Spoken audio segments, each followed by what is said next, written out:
Cette exposition est une continuité dans un programme qui a été bien rempli pour l'été 2017. Nous faisons une exposition avec donc Myriam Covin qui est en face de vous. Vous avez Isabella Belkars qui est juste ici et vous avez Michel Barroso qui est au fond. Donc c'est une exposition qui relate bien sûr des thèmes différents. Hein. Vous avez une coloriste, vous avez qui font de l'abstrait à peu près. Pourquoi avoir choisi de faire une exposition collective ? Je le fais parce qu'il y a la place. Il y a la place de pouvoir se défendre d'artiste en artiste. Et je pense qu'il y a assez suffisamment d'œuvres pour pouvoir exprimer une quantité d'œuvres.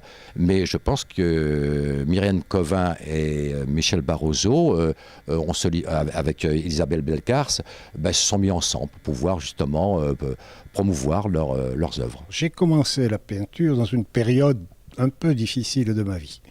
J'ai découvert l'art, plutôt je l'ai rencontré de plein fouet. En fait, dans une vie un peu antérieure, j'étais dans un système économique très bien structuré. Puis la vie m'a amené devant des difficultés. Étant adolescent, j'aurais aimé faire les beaux-arts.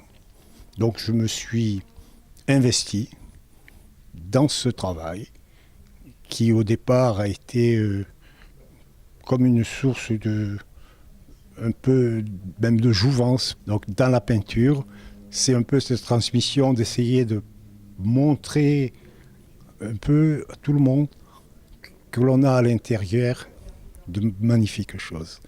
C'est devenu une passion ? C'est une passion, mais c'est aussi un besoin physiologique. Je suis obligé de peindre. Et quelle technique utilisez-vous quand vous peignez ? Alors, je peins à l'huile et je peins au couteau,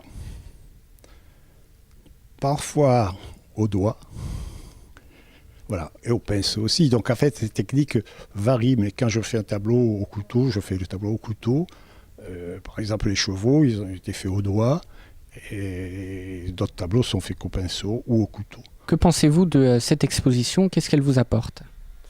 Alors, de belles rencontres déjà.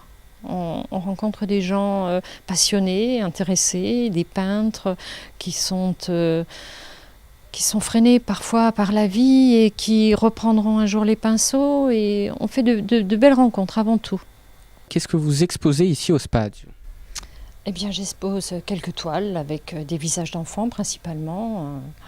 Des sources qui me viennent un peu de mes voyages, l'amour des enfants, l'innocence, ce qui me touche principalement. Voilà, des peintures à l'huile, à l'acrylique, au couteau. Comment avez-vous commencé la peinture ?